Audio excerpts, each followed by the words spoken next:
order. Is there disclosure of any pecuniary interests? Anybody? Okay, none seen, that's fine. Number 3.1, Economic Development Task Force minutes of the last meeting in November the 5th. Anybody got any comments on them?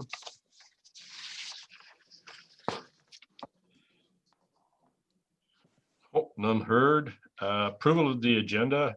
I have a couple of items, maybe carryover. One is I'd like to tell everybody about the IYSN. Jim Gibbons knows about this, but I think the economic development should know about it. We'll talk about that at the end. And then the other thing is members and the sort of the structure of the committee. I'd like to talk a little bit about at the end, if that's okay with everybody. Is that okay, Devlin? Yeah. Okay, good. Okay, is Brett here? There he is. Hi, Brett. Don. Economic Working Group report on business recovery survey. Pat's not here. No. Yep, she's there. Hmm?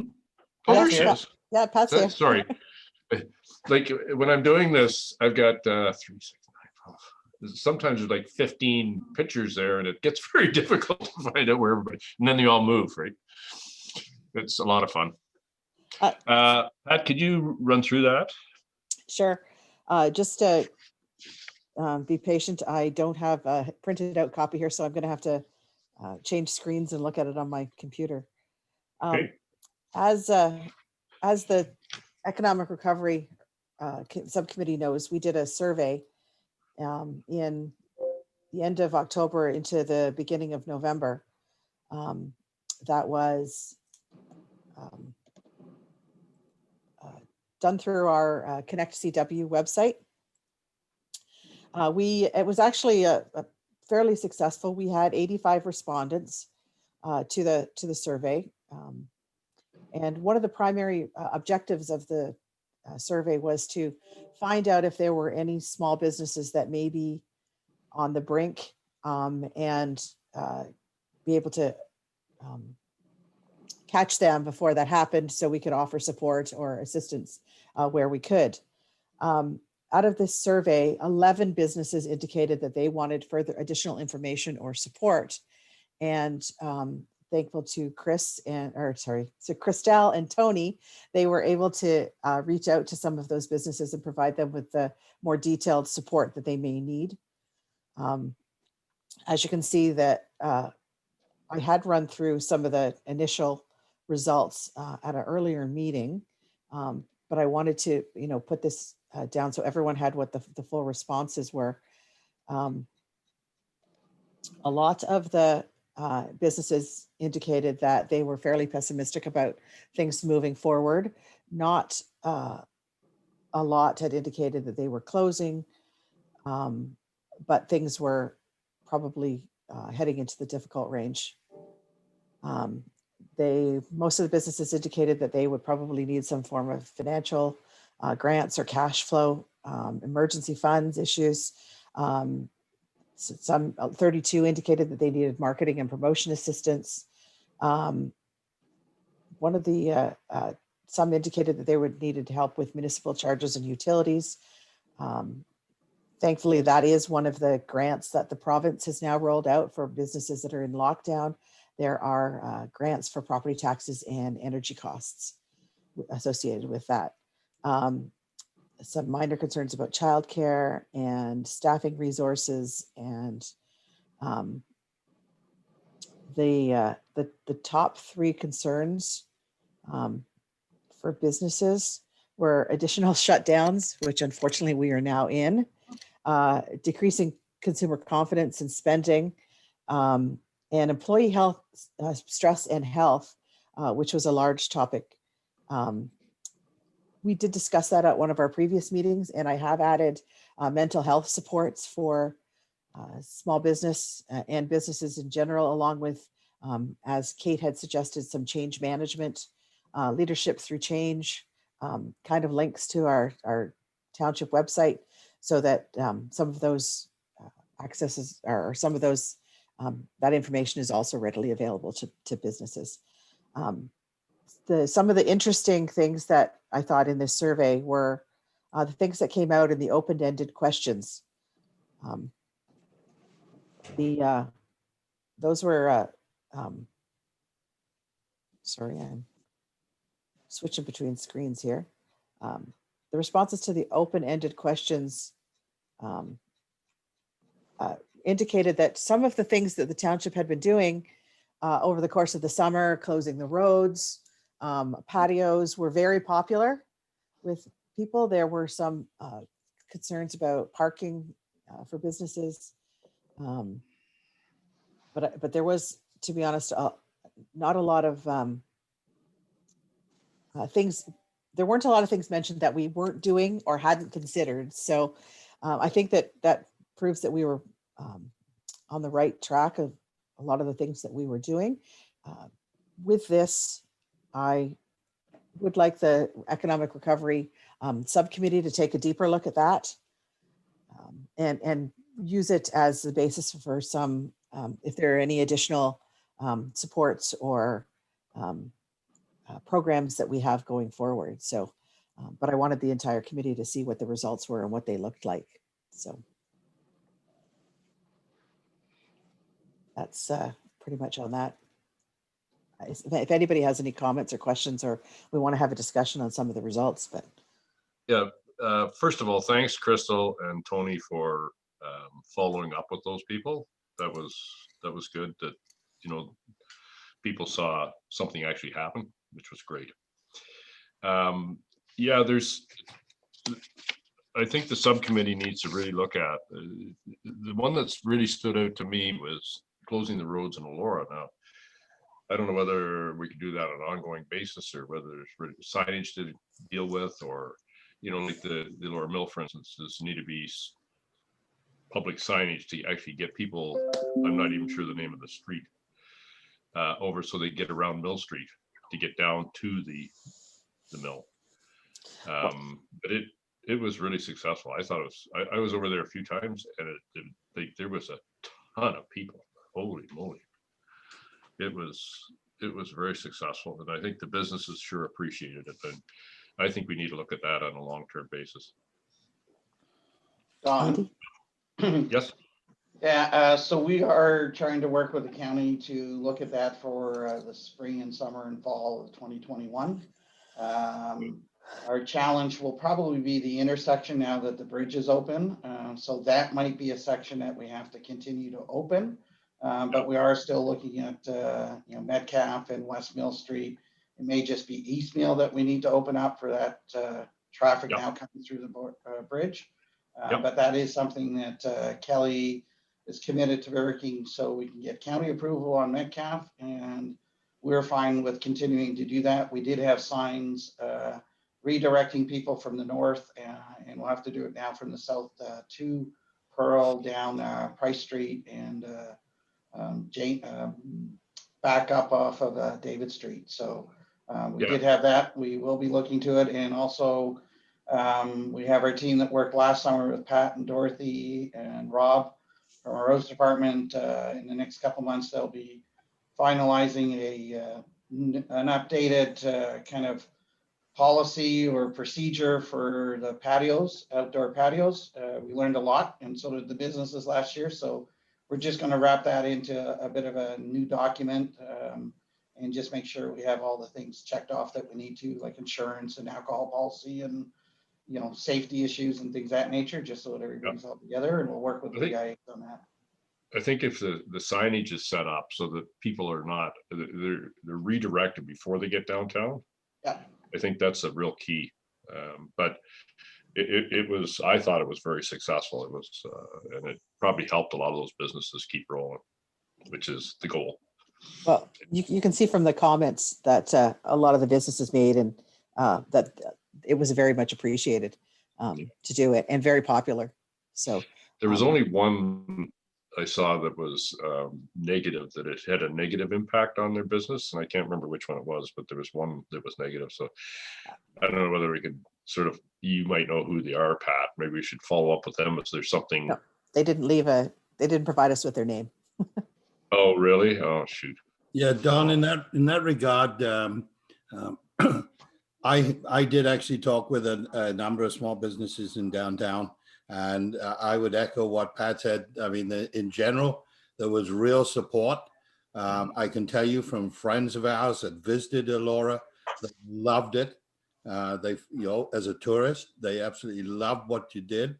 Mhm. I did hear some rumors. I did not speak to people directly, so I was third hand, that there were some business owners that were unhappy with the parking arrangement. And I think you raised that, Pat.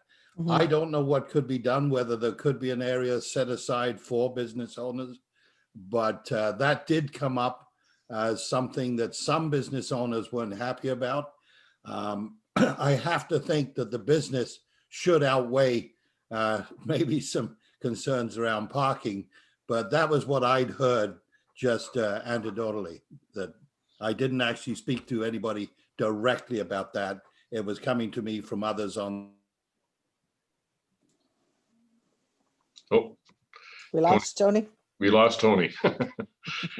Anyhow, I was over there the one weekend, and we parked up at the arena. Like, it was a long haul away. So now that the bridge is open, it might be thought that maybe some parking could happen up at the slots, and a little bus to run people back.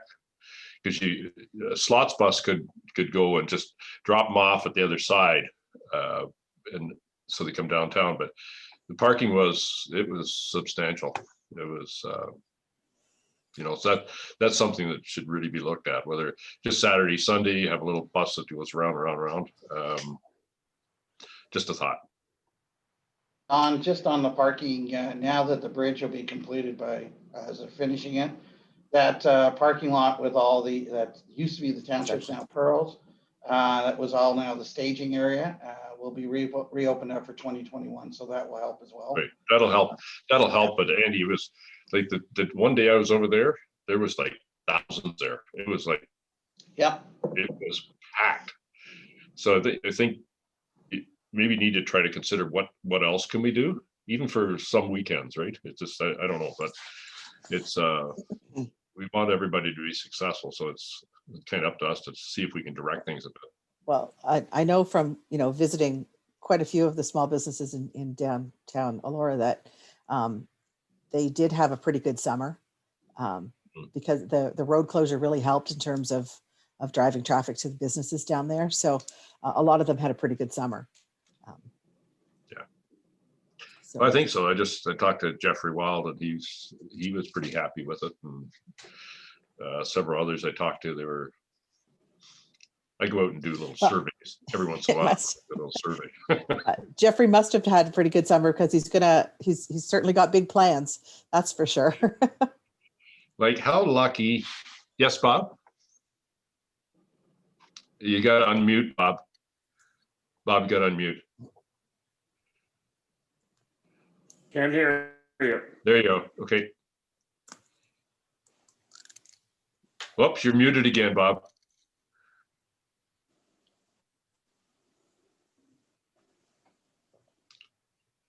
Yeah.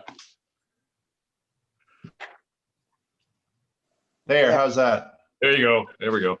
Yes. Sorry about that. My wife does that regularly, mutes me. Don't blame her.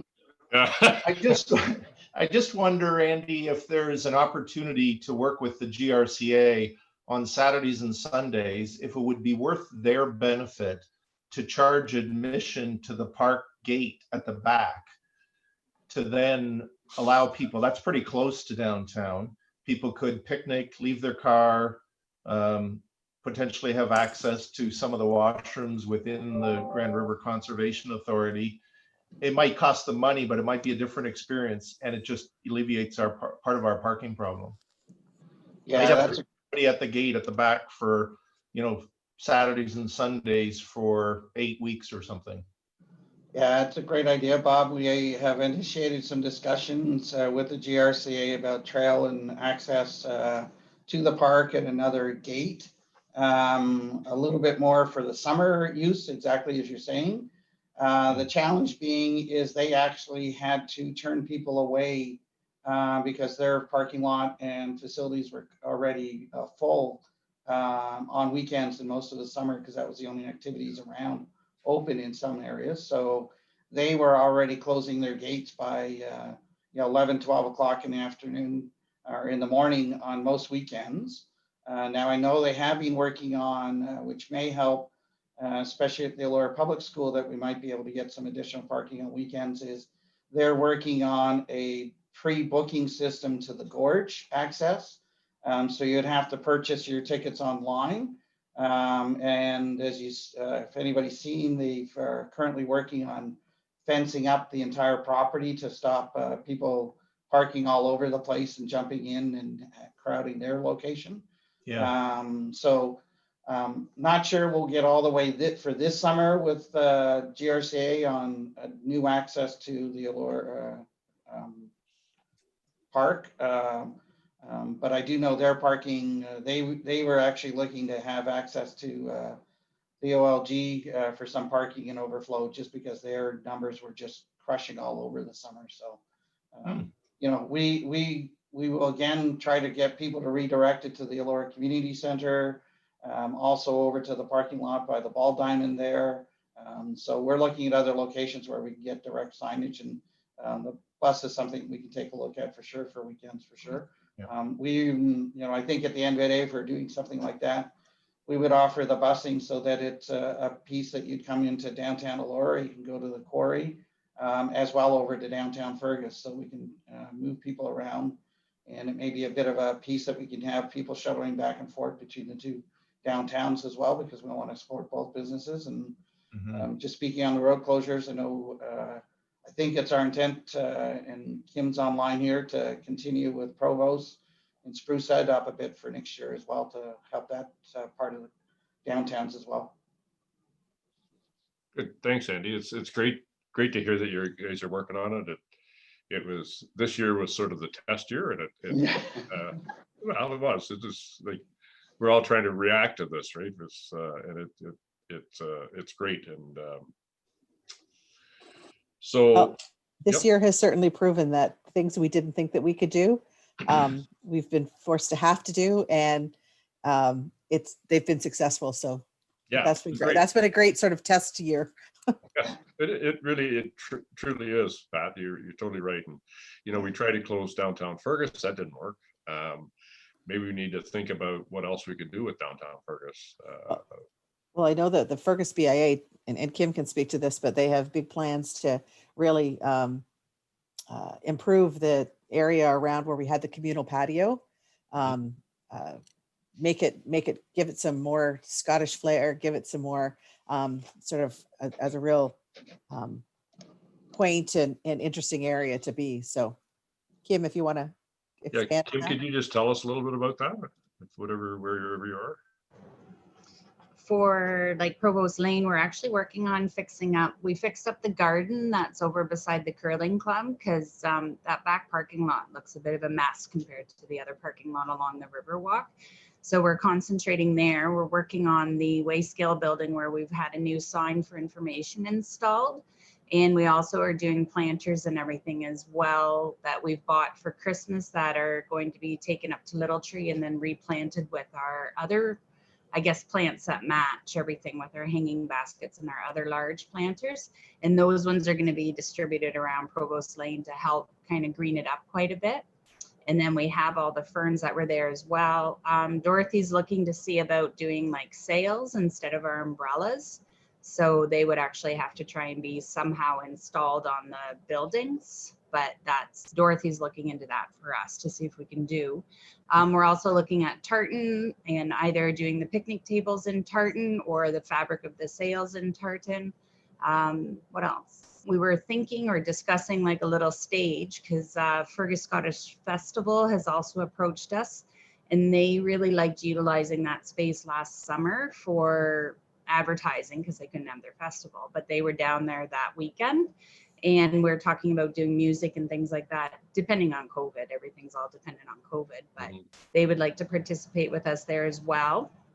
And then there was also discussion because of how well received the food trucks were in the downtown core during Sip and Shop, that maybe we could do a food truck Sunday, because Sunday seems to be one of our lowest sales days and lowest business open days. And we thought that maybe promoting food trucks would be something that would help to bring business in the downtown core on a Sunday to help the businesses that are actually open still. So that's some of our ideas as far as I can remember. We were talking about maybe a mural inside the Wayscale building, more of an information driven one, where it's a map of the area, but not like a, I guess, accurate map, where it would just be like artist interpretation of the area, so that when you're standing in there, you can look and see where to go and different things, like maybe go out to the dam, maybe go over to the GRCA, like just different things that are available in the area that you can participate in. But that's something that we're looking at and getting a quote on right now. Just on the, in terms of the maps, all of the new signage should now be up in downtown Fergus that shows, that has maps showing the points of interest and where parking is and where to go and how to, what things in the area are of interest as well. There are maps at the Wayscale building, at the Sportsplex, by the entrance to the Riverwalk on Tower Street, in Victoria Park, and also in Confederation Park. Good. Well, it's great to see everybody working on next year. It's well, not next year, this year. Have to get kind of readjusted, but the strides that we made this year were great, but it's neat. Everybody's working on the next one, and we can make it better. Right? So, anything else on the economic recovery group? No. Okay. I want to, sorry, Don, I just want to say I'm going to be scheduling some meetings moving forward, so that group can get together and talk about the results, as well as the results of the next item. Yeah.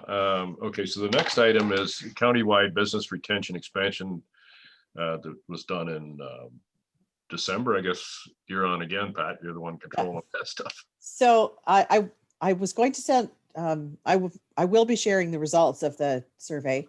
There were about 435 businesses across the county who participated in it. We had, I think we did about 30 or so businesses. Dawn, Ted, Christelle, who else helped? Kate and Peter helped doing some of the one-on-one interviews, while I sent out emails to as many businesses as I could find with the links to the survey, asking them to fill it in. So we had a pretty good response across the county, and have had a pretty good actually, basis of which to build some programs going forward. I will share the results for you when I have them in a much more usable, user-friendly version, because right at the moment it's just a big Excel spreadsheet with the raw data, and it's a little difficult to read. The information from that, because a few more questions were asked, actual information on how many employees they may need or they may have lost, the kind of supply chain issues that they may be having was asked on there, what kinds of issues, what kind of goods they were having trouble accessing, more specifics on what kind of programs they may need, because some of our questions in our smaller survey were taken from that and adjusted a bit, but the counties, which was really the Ministry of Ag and Foods survey, asked a lot more questions. So there will be a lot more specific data that we can take a look at. And I want to refer that to the Economic Recovery Subcommittee as well, so that we can add that to the results from our first one. And really look at if there are some things that we could do, not probably financial in our case, but some maybe programs or some policies that we can enact that would, or some of the things like we did last summer with our initial action plan for the business recovery, So I'd like them to take a look at it as well. So one of the things I do want to know is, or want to suggest, is that the results did lead to the county adding some monies to their economic development budget in order to possibly provide some programming or granting opportunities, should that be passed in the budget, because the county hasn't done their budget stuff yet. Good. So there may be some PPE, there may be some volume PPE purchases that the county is going to do that then would be sold back to the small businesses at a lower rate. There may be some smaller granting opportunities that the county will engage with, is some of the things that we were talking about at our last county meeting. So we are still, waiting to see what that may look like, what their budget is about, but there may be some of that out of that survey as well. That's great, Pat. It's just all this information we've been gathering has been great, and it'll give us support for stuff moving forward, right? With us and the county. Well, it gives us, we're now much more aware of what the specific needs are, whereas last year it was sort of, let's just throw everything at the wall and see what really works. And now we have some more specific information about the kinds of things that they absolutely need. So, and it's great, Crystal, you and Tony jumped in there to help those folks, and it's great, the resources that we have on this committee. It's really neat. Well, Crystal and I were noting too, it's really great, the kind of partnership that we have with the Small Business Center, and how supportive everybody is of that relationship. Yeah, well, we are the luckiest people in the world to live here. I agree. And we appreciate the partnership, and we appreciate being, part of the opportunity to help. So thanks for saying that. Yeah. You can't help if you don't know where to help. Exactly. Yeah. Okay. Business Park, Brett, can you fill us in where that is? I know we had talked in the last meeting about getting together with the group doing the pricing the land and all that sort of stuff. Where are we with that right now? Yeah, so we did go back and shared some of the comments that the committee members had on the proposal from McSweeney, and they've gone back and adjusted it a little bit. So, and fortunately, it didn't affect the budget. So they're working away right now on the business sector strategy part of it. So we'll have some information for them to meet with the committee. I guess most importantly, though, we closed on the land, and in the 2021 township budget, which has been through budget committee and goes to council on Monday, the funding to actually develop the first phase is in the budget. And so that would enable us to take the road, extend Dixon Drive basically all the way to just past the house, I think is what we had envisioned as sort of the first phase of that industrial park. So, once the budget's approved Monday afternoon, then we'll get rolling on Tuesday with putting all the getting the engineering work and survey work, and we have to do an archaeological assessment. We'll have to do an environmental impact assessment because of the wetlands over there and all that stuff. But once we have the budget approved, we'll be ready to get rolling on that. That's great. Triton did a little bit of preliminary work just before we closed on the property because the timing was good in the fall of 2019, I guess. So we have a little bit of data to work with, but the real work can't happen until we have a budget approved. So that's really the reason why we haven't organized that subcommittee for a meeting yet. We need some money first. Yeah, well, that's good. Well, thank you for getting that. I'm sure you were the driver for it, you and Andy, to get that in the budget, to get get it opened up. We need it available. It's a whole goal here, right? Yeah, fortunately, Um, we have Dan Wilson to do the financial analysis that made the numbers work. McSweeney are looking at, sort of the zoning things and what the lot sizes we need and optimizing the layout. I think what we had sketched out for Triton to do survey work was it may result in lots that are bigger than we need.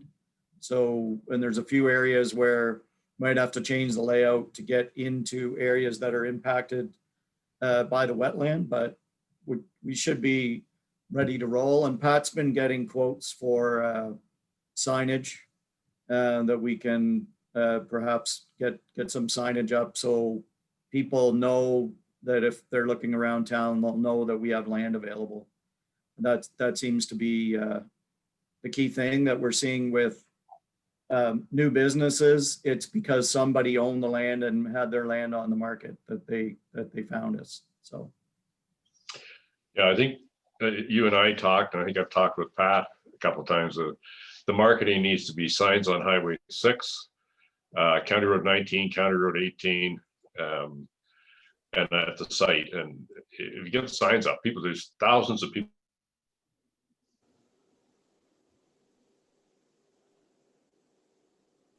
Oh, did we lose John? He froze. Yeah.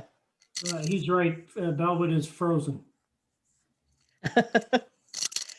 Just to, we are looking at utilizing the Chamber of Commerce sign, possibly definitely putting up signs on the property to indicate that it will be available. And I'm just thinking that we should probably put something on the Sportsplex sign, because that would get that group coming in. Pat, is there any plan to advertise outside the community? Like with There will be. There definitely will be. And part of the business park strategy, after we had a talk with McSweeney, as Brett indicated, we did talk about that we wanted to put some marketing planning in there.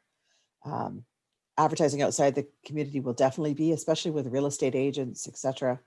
Some of that won't happen until we have a better idea of what it is actually we're selling, fabric, lot fabric, lot sizes, those kind of things, pricing. So that it will happen, but it won't happen right away. The idea that the land is available, though, will be advertised.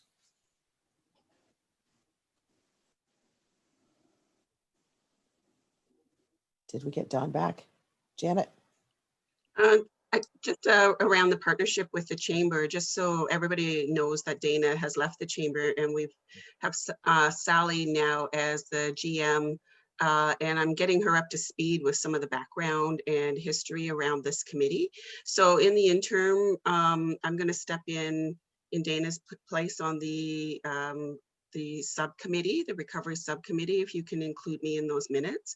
So we're seeing a lot of uptake on some of the programs and some of the discounting we've been providing to members, which a big part of that is the electronic sign.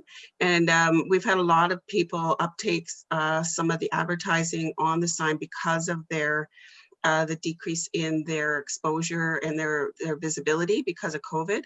And really just to let people know that they're open, or they're doing curbside, or whatever, they're online or whatever. So when businesses come forward and show some gaps, if we can always kind of keep the chamber in the loop as well in terms of some of the signage for Victoria Park and resources, and because there's a lot, the ear at the Ontario level through the chamber is very loud, and so you have a different voice at the ministry too through the chamber network. So it's great that we're on this committee. So if you have advertising you want to put through our sign as well, Pat, there's a lot of people, well, not right now, but normally there's a lot of people driving down Highway 6, and we've had a lot of feedback that people have come in, or they've gone to businesses and they've said, oh, we saw the ad on the sign at the chamber.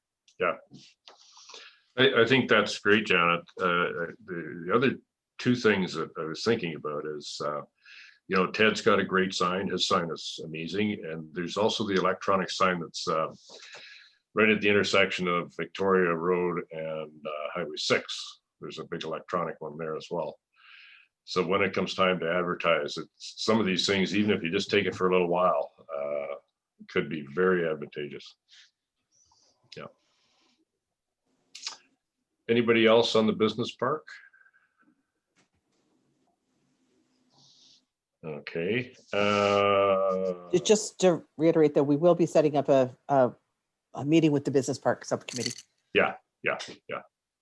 So whenever you want to do that, just let us know a little ahead so that we can get it all planned. Great, Pat. County Wellington Economic Development Update, Mayor Linton. Does anybody else know what's going on with the county? Yeah, Don, Kelly sent me some notes to let the committee know what's happening. Okay, great. So Thanks, Andy. I'll do that. So the county budgeting process is currently underway. Their first budget session was just last Monday, or this past Monday. And good news. So I think it's been reporting that the county is looking at 2.5% prior to this meeting. And at the meeting, they reduced their increase to 1.25% for tax increase for 2021. And that was approved with a 14-to-1 resolution or numbers of the councillors voting, so 14-to-1. And so right now the departments are reviewing their budgets to see how they can get down to those numbers. They'll be re-presenting them to their standing committees over the next week or two, and then it will hit their, I didn't put the date in here, but I think their council meeting is January 28th. So that's where they will be approving their 2021 budget. I think we mentioned our budget is coming in at 1.33%. It was forecast to be over between 2 and 3, but council did approve, or committee did, and as Pat mentioned, that's coming to council on Monday for final approval at 1.33%. And good news as part of that is that the 2% capital levy that we have been collecting over the last number of years has now stopped. For the increases, we've actually met our cap of $2.8 million with the additional contributions from the OCIF and the contributions with our tax assessment growth coming in with the new populations that we now meet that. So that is now about a year in advance of what we had projected when we started this. So we will still have the money to do the bridges year after year. And this year there will be a 0%. Actually a slight decline of 0.16% decrease in the contribution for the capital levy for residents. So that's allowed us to get to the 1.33. The county is, Kelly had mentioned here that they've experienced approximately $6.6 million in incremental costs due to COVID-19. A lot of that is in the areas and obviously in their social services and their long-term care and things of that nature. So that's a piece where each of the municipalities have received substantial repayments or refunding from the province and the feds. So that's helping out. And their estimated loss in revenue is about $1 million due to COVID-19. Some good news coming out of their budget. They have set aside about $200,000 for the continuing on with their COVID-19 business recovery fund to support local recovery efforts. Again, they're looking to provide this as grants to county businesses, probably through the work through the BR&E program. But right now the details are still having to figure out what's happening and how that's going to be going through and how that goes through your budget. So like them, like us, they're looking to see what other services and funding that they can do for businesses in town. So that's good news from the county piece. And Pat, maybe this might be a good opportunity to also let them about the good news that we've been working, because it is partly working with the county and RTO4. So maybe I'll turn that over to you to announce that information as well. You're on mute, Pat. Go ahead, Pat.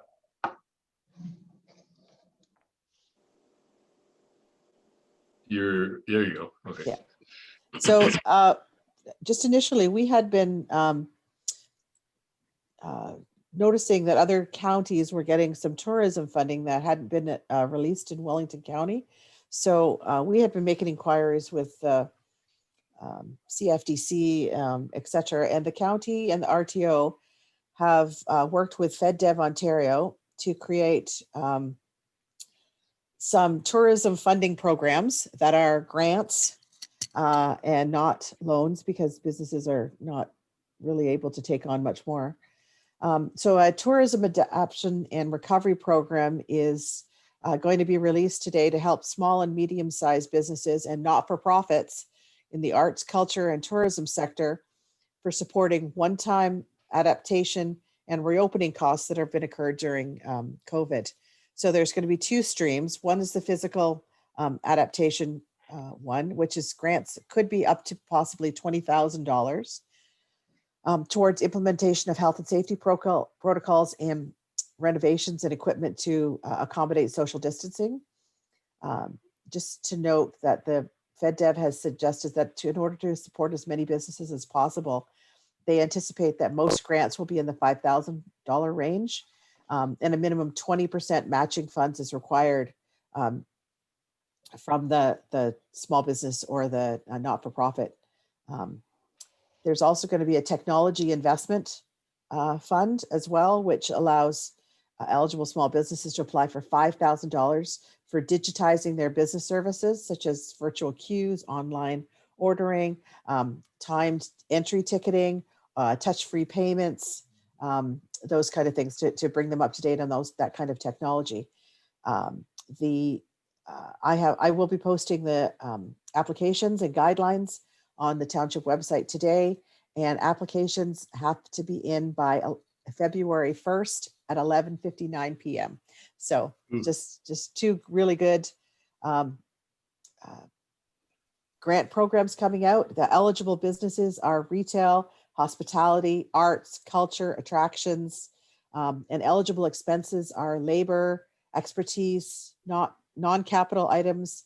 So operating capital problems or capital requirements, and funds applied for can be applied retroactive to June 2020. So that's something that should help some of our tourism businesses who to this point really have been not captured well in some of the funding programs. Right. They've been kind of missed out. Everything just got canceled. Right. And that's all of Wellington County. So we'll be certainly making sure that we push that out through social media and email and other ways to our tourism businesses in Center Wellington, because other than Guelph, we do have the biggest tourism sector. So That's great, Pat. Thanks, Andy.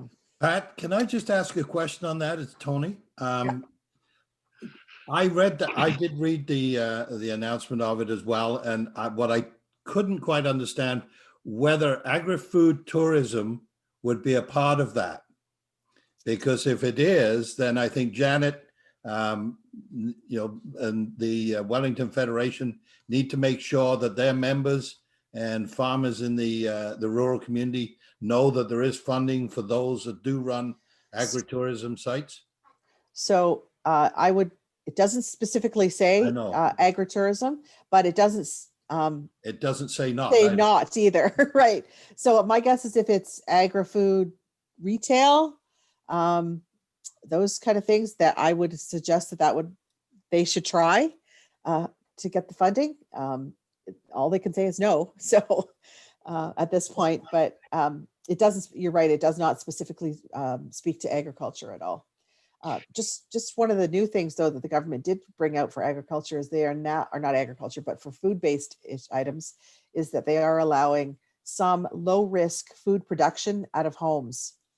And I have put that information in those guidelines on the township website, so that because there is a lot of people who are starting home-based food businesses and not really knowing what the rules were, and the province has now suggested for those low-risk items, such as chocolate, such as bread baking, those kind of things would be able to be done at home.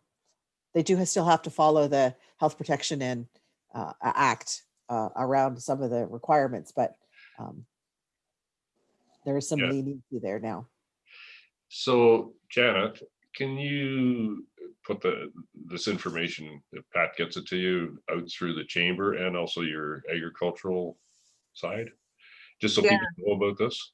Yeah, I always wear two hats at this table, right? Yeah. No, it's great. It's just so Yeah. that we get it out to them. If it's ending on February the 1st, there isn't a lot of time here. Yeah, so the like anything that comes through the township or the county or the Ontario Chamber, we share with all of our members. Yeah. It goes out to the BIAs that often disseminate that out as well. And so the piece around agriculture is, it's interesting how the OFA has structured communications. We as the Wellington Federation of Agriculture do not have an email list, but we send it to communications in Guelph at the OFA, and they disseminate it out to their memberships, and that's how they protect the privacy of information for emails and that type of thing. So it's not an issue for us to formulate some messaging of some of the specific programs, and then we send it to Guelph and they send an email out to all the members in Wellington County. So it actually has a fairly broad coverage. So we definitely will do that. Well, there are certainly places like, Mapleton Ice Cream and Jules Under the Kilt and stuff who are food related and stuff that could apply to this.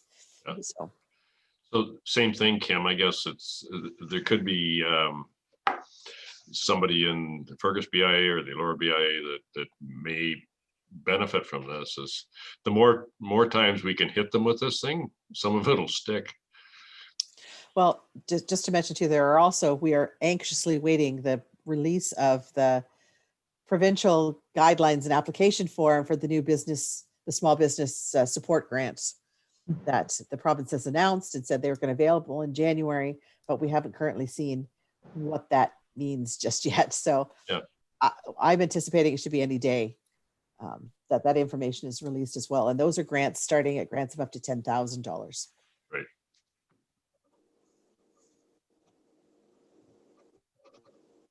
So at least initially during this initial lockdown, there will be a few opportunities for some assistance. Well, the more we can let the community know, then somebody can see it. And like I say, the more times they can see it, the better it is, because then it'll sink in. Okay, thanks, Andy and Pat for the county update. 2020 economic development activities, Brett or Pat? You did a great little thing at the end there, Pat, at the end of the information package where you outlined all the stuff that's happened in the past year.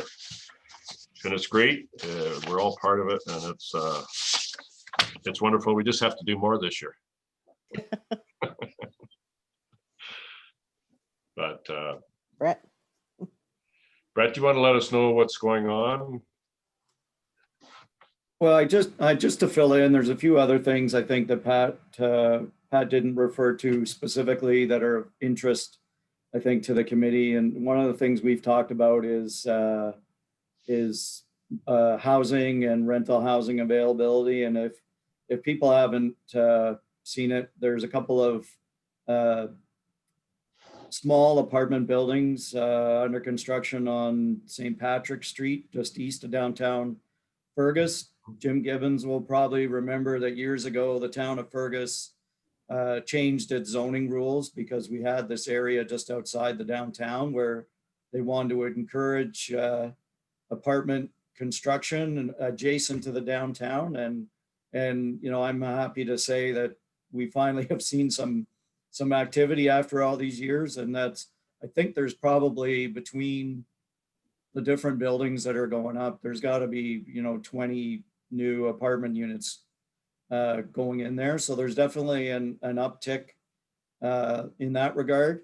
And also wanted to point out a couple of major additions to JEC have gone on in the last couple of years, including one that I think we've just finished. And so there's new employment there.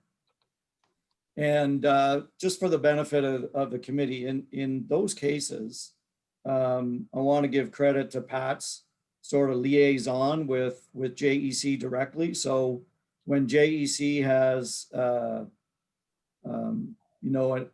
an expansion that they need to move pretty quick. So the plant manager knows that Pat's the township contact, and Pat makes sure that we get all the people together in planning and development and infrastructure that are going to make sure that Jefferson can meet their timelines. So that includes, getting the township people out to meet the staff out there at JEC that are responsible for the build, the roads department guys about entrance permits and where the trucks are coming and going, the building people for building, town planning staff for the whole site plan process. And at every step of the way, we met the timelines that JEC needed in order to get the build. And I think they just got their occupancy permit quite recently.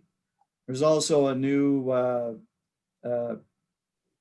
company coming to Center Wellington called Sterling Marathon that are on Park Road, the extension of Park Road in Elora.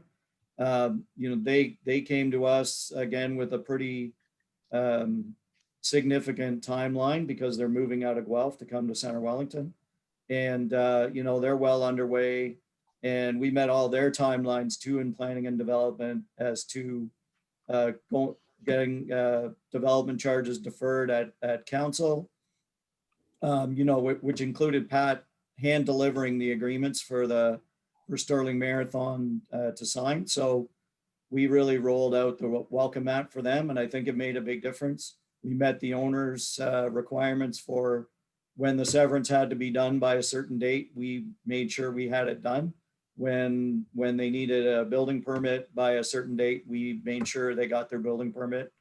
And so hopefully that business should be up and running this spring. So there's a little extension of Park Road and a little cul-de-sac and a new build there. So there's maybe people aren't driving around as much and out and about during shutdown, but there's definitely a lot of activity in terms of building permit activity. 2020 was, just as busy as 2019 was. And based on the inquiries we're getting and knowing the things, 2021 is going to be even busier. So, and there is a fairly significant, we're getting a lot of inquiries about apartment buildings and adding units above in the downtown cores and all that stuff across all sectors. So it's good to see. But I think it's testament to the way that we've organized the planning and development department with economic development and the planning and building staff integrated together to make sure those things go smoothly. As I was doing that, it was like, what I was thinking in my head, it's kind of like a duck. On the surface, everything looks smooth and just gliding along, and under the surface, everybody's madly doing our jobs and making sure that things happen. So it just, you don't always see, the general public may not always see what's happening, but there are a ton of things happening under the surface. I'd just like to make a comment if I could. I'd like to say to Brett and Andy and Pat and Steve, who else is here? Neil, yeah. There has been a tremendous change in the way that I see how Center Wellington operates. And I think it's wonderful. I think we're all working for the same thing. I think it's wonderful, and I just want to congratulate you guys for getting the systems together so that things can move, and that it's really critical, and you guys are making it happen. So I think it's great. Thanks, That's John. it. But it's a big difference from what it was a few years ago. Absolutely. Thanks. It's nice to hear some compliments for a Yeah. change around lately. I might get some emails that aren't good. That's okay. Yes. That's why I just focus on economic development. I don't focus on anything else so that I don't get dragged into anything else. It's like, so anyhow, yeah. Anyhow, I think it was great, guys. You made things happen. So next thing is healthy. Don, can I just mention that I just want to say that in my activities thing, I did it really was a lot of things that happened in 2020 where a lot of departments working together too. A lot of community services and infrastructure and economic development working together to make sure that things sort of across our portfolios happened. And it was really great to work, sort of not in silos, but across the yes, team. and that's the difference, Pat, is everybody has got this mindset now, or most, I guess. I don't know, because I don't get into that stuff, but it seems like everybody's working together. Everybody's focused. Let's get this business open. Let's get them serviced. Let's get them do whatever we need to do to try to make sure things happen. And I'm so proud that we're all part of that. Yeah. Okay. Healthy Growth Advisory Committee. You want me to do this, Brett, or you want to do it? Brett, okay, go ahead. Yeah, I'll do it. So for the benefit of this committee, because I think there's a relationship between the two, I want to say, I think our November meeting of the Healthy Growth Committee, we resolved at that group that we were going to spend more time in the rest of the term focused on housing and attainable housing in particular. And I know that that's an issue that's of interest to this committee. So one of the things that Mayor Linton brought forward at the following meeting in early December was a summary from the county's attainable housing strategy that was done. And I think we had a presentation from Crystal at this group. So, unfortunately, due to COVID, they got started on some of the recommendations, but then everybody got too busy trying to deal with the COVID emergency and they never got back to it. So at the county level, that there's a task force that I think is either has been or is about to get resurrected, which is looking at attainable housing and changes to OPs and zoning and that sort of thing. But so for the purposes of our Healthy Growth Advisory Committee, we were looking at the recommendations of that attainable housing strategy, and we're gonna create a matrix of which of these are things that are local Center Wellington projects that we can take on. And the county's recommendations were sort of divided into two streams. One are the regulatory things like your official plan and your zoning bylaw and what could be done to encourage more multi-res development. And then the other stream was, what are the financial incentives? Because one of the things the county heard during the consultation on their attainable housing was, how expensive it is to build in Wellington County now, and that drives a higher rent level if it's rental housing. And so what incentives and things can the municipalities provide that give a break if somebody's going to do affordable or attainable housing. So we are working on a staff report. We're trying to define for Center Wellington, what does attainable housing mean? And we're looking at the literature to see what sort of price point represents attainable. We know that CMHC and the purveyors of socially subsidized housing are looking at the lowest 30% of incomes. Well, what is that middle kind of income that we need to drive. So if people remember, I think we're up to, the average house price being pretty substantial across the county. And in particular, the county study highlighted what kind of income is required to support an average new house price.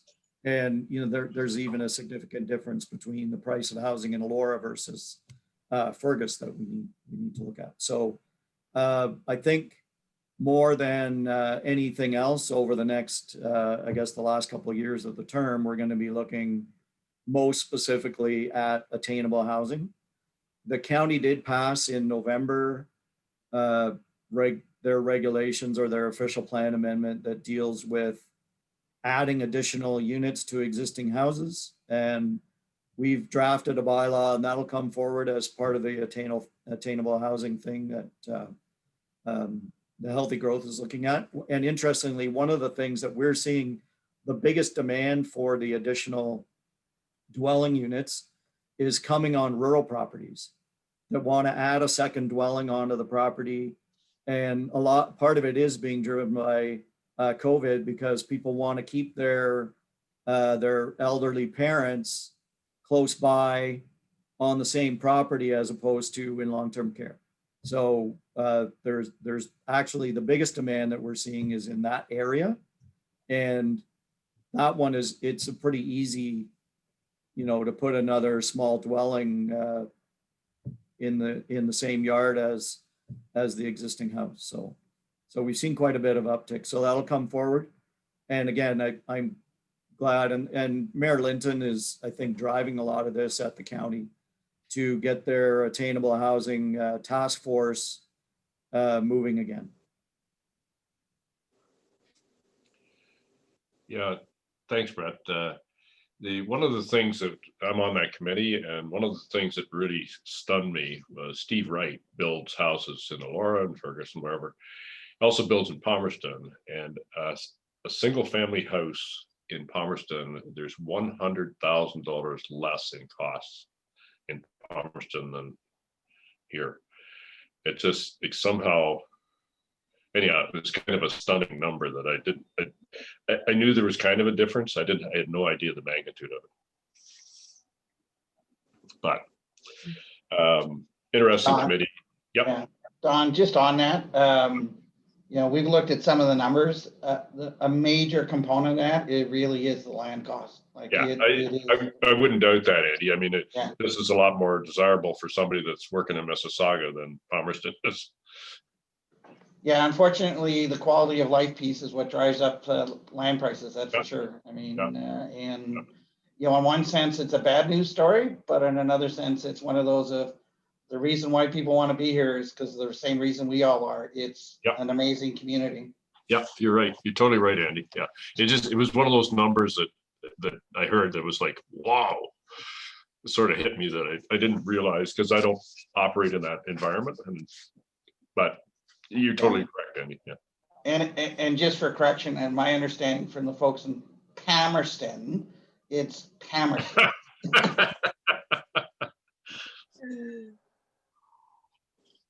Don. Yes. Just a one quick comment, just to what I just said around the agricultural piece. We're getting a lot of comments and questions from members around the additional housing units in agricultural land for temporary workers as well. Because I think one of the things that COVID is not so much in our area, but in some of the other areas within the province, the temporary foreign worker program and some of the housing challenges that businesses have had.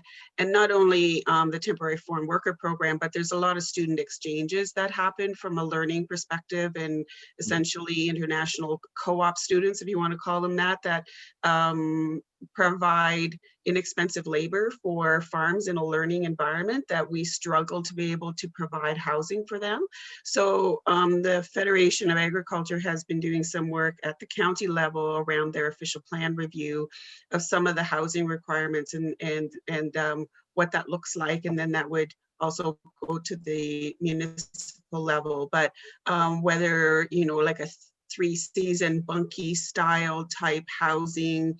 Because currently, if you want to do an additional housing, you're essentially putting up an entire new house. If you wanted to stand alone, I mean, Township of Center Wellington often calls them garden suites, but that's not always the requirement, because it's not all seasons that it's often needed. And a lot of other counties will do a bunkie style, which provides a sleeping arrangement, washroom arrangements, and then they generally have their meals, sometimes a small kitchenette, but they often have their meals as a larger group. So what options there are, something that's cost effective for businesses, but it does provide a safe environment for everybody. So Brad, is there anything afoot to try to include that in the farm stuff, in the farm approvals? Well, I think Janet's right. The discussion about that needs to start at the county level in terms of what the county official plan and whatnot says, and making sure that it's consistent with what the provincial policy is, so that we have clear direction, and then we could amend our zoning bylaw to suit. I mean, to me, it sounds pretty simple that could be reflected as an accessory use to an agricultural operation. And if they weren't actual dwelling units, the way Janet described them, they don't sound, if they don't have a kitchen, they're not a dwelling unit. So then it doesn't sound that difficult, but hopefully we'd have some policy direction at the county level. So is there a recommendation we could make to the county? I mean, we're not a county committee, but is there a recommendation we could make to council that would then council could send it on to the county? Well, it sounds like from Janet's description, it's coming through the Fed, through the county's comprehensive review. So, which is the right. Okay. Yeah, so we're having conversations with Sarah Wilhelm at the county level around the review and incorporating this kind of flexibility within the review. Okay, so I guess is there, Janet, is there anything that we can do to help promote that? Because I think it's very valuable, and like you say, there doesn't need to be a house. It really just needs to be, spring to fall, in most cases. Well, I think like Kelly's not on this call, but I think having a conversation that when some of the recommendations from the review come forward more at a political level, that there's a recognition when they're reading through that this is included. So Sarah doesn't have a huge agricultural background, so the idea of this style of housing was totally new to her. So I think it's really more for information for this group at this point, because it does provide support economically for businesses through lower cost workers and workers that you can't find within our county that don't want to do some of the work. Sorry. So I think right now it's really just for information. And I think moving forward, if there's some support letters or anything I need through this group, I'll bring it back. Yeah, that's good. Thank you very much. That's great. Okay, that pretty well does most of the stuff that's written here. There's a couple things that I wanted to bring up for everybody's knowledge. There is this new entity called IYSN. It's Integrated Youth Services Network. Neil knows about it. Jim Gibbons knows about it. I'm not sure who else knows about it, but it's a group started by the Rotary Club in Guelph, and it's to bring CAMH, everybody know what CAMH is, mental health people. The goal of this group is to create an environment where they can have interaction with youth from 12 to I think 26 is the number. Skyline has given them 6,000 feet in beside where the big brothers and big sisters are. And it's to create an environment where kids can go and hang out. And the idea is to try to find out kids that are in trouble through divorce, COVID lockdown, suicide. And yeah, it's a really good group, and it's gaining a lot of recognition. Jim Gibbons through the Rotary Club has got involved with it. And I don't know whether Ted, you're aware of it or not, but anyhow, it's a really good thing. And, you know, as we know, we have friends and you see kids, and with all this lockdown stuff, everybody's going crazy. And I've been asked to help to make the community aware of it. I'm going to be on a meeting with the Rotary executive next week with this Cindy Forsyth.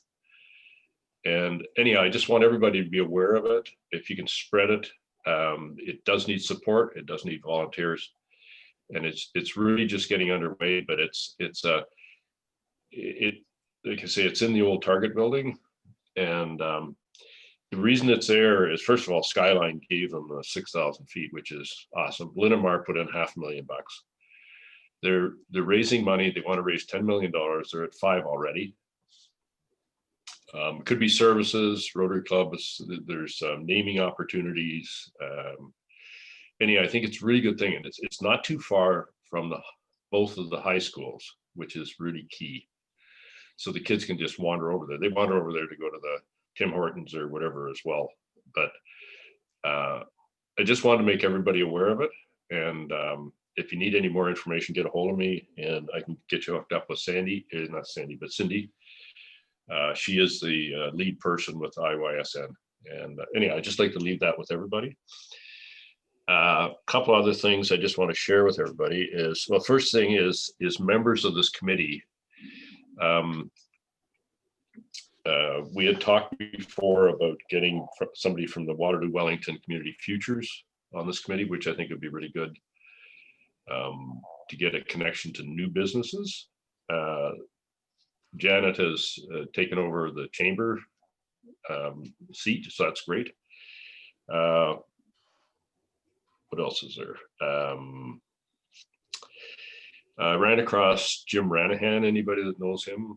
He owns the ball hockey place out on County Road 18, I guess it is, in Salem. And he has been put out of business by this COVID and the lockdown. So he has one there, and he has one in Guelph as well, an indoor one in Guelph. And both of them have been put out of business. So he is selling that property. So if anybody knows somebody wants a piece of property, that is will be for sale shortly. What else we got? The DC charges, I see they're on the docket again. Do we need to have representation on that, Andy? Don, we are going to have, we've set up some public meetings, including meetings with developers in February. The draft was just released in December. We needed to meet the deadline before the end of the year to be able to use the costing that we have in it. They are being proposed to go up for residential. I think it's, you may know this number better than I think it's from $23,000 to about $28,000 for residential. A lot of that has to do, and now that we've got all the master plans, so the water master plan, transportation master plan, and all the master plans in place or approved. Many of those recommendations and projects are now being costed and put in, so that's why you see the increase. So it's out, review, I think early February, meeting with the developers who have the biggest impact with this, and then we're looking to have an information with council and passing by the end of March. Go ahead, Brett. Brett, yeah. Dan Wilson has asked to come to this committee next month. So he's gonna run through the presentation on development charges. Thanks, Brett. I forgot about that. So our February 4th meeting, will be meeting with Dan and discussing development charges. Okay, good. Yeah, it'd be nice if our group had some input. You know, we know things go up, and it's really great that you guys have been building the information base with the transportation study and the water study and all this sort of stuff. It just takes years to get all that in place and then get it priced, and you know, you should be good for quite a while. like everything's looked quite a long way down the road. So it's good. But anyhow, if you need some help from any of us, I'm sure we're all available to, to talk about the DC charges. So.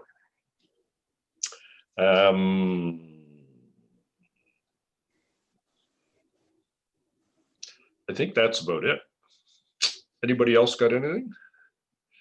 Neil? You're good? Ted?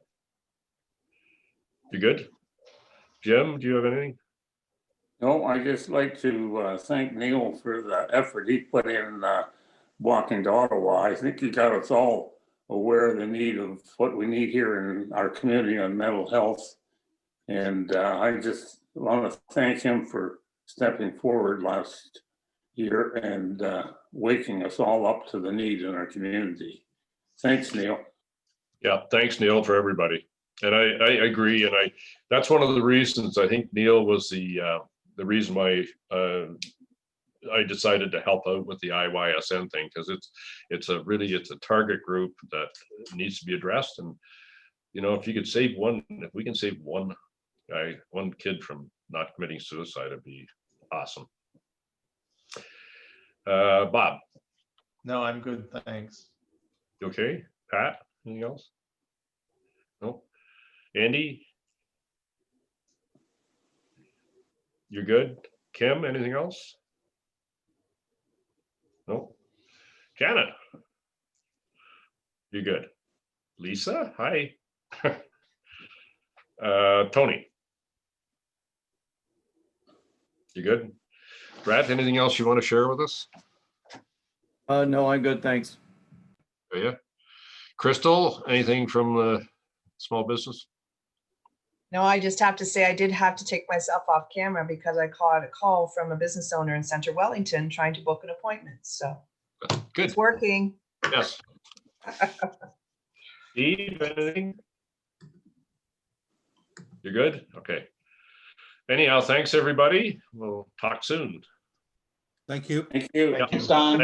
Thanks everybody for their effort. It's all coming along as we all want it to. So anyhow, great. Thanks, everybody. Thanks, Don. Yep. Take care.